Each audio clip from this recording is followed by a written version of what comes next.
And turning now to Decision Desk 24 and the battle for New Hampshire, Republican presidential candidates crisscrossing the Granite State to court voters ahead of that all-important first primary. Former Vice President Mike Pence among those hopefuls, although he has a lot of ground to make up, according to recent polls. News Nation's Robert Sherman is on the ground in New Hampshire. So, Robert, what is Pence's pitch? Hey there. Yeah, this is going to be a pretty big week for the former vice president, spending the days up here in New Hampshire after just being in Iowa. The big thing that is on the mind for so many of these Republican candidates is making that GOP debate stage.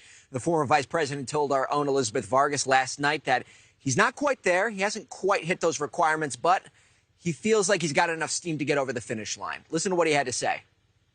We haven't yet qualified with regard to the 40,000 donors that we need, but we're on a good trajectory to get there. But the other standard is that support in the polls has to be, I think, above 1%, Elizabeth, and we're well beyond that.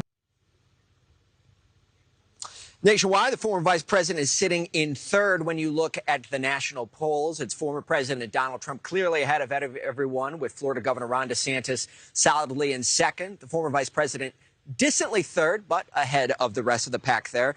But let's bring it back to New Hampshire for a second. That tells a very different story. New poll out from the University of New Hampshire shows a tightening race here in the Granite State.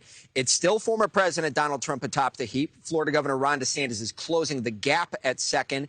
There are other names that are surging here. South Carolina Senator Tim Scott's been doing well. And look at North Dakota Governor Doug Burgum, all the way up there at 6%. He's really moved up the totem pole there. But you have the former vice president who is distantly back, polling at about 1% here. Some of the thinking here is that while the former vice president, the average voter, might recognize his name, they don't know him all that well. Listen to this. There are so many people now that are taking up sort of the anti-Trump vote, including DeSantis and others, that it really makes it difficult for Pence to stand out.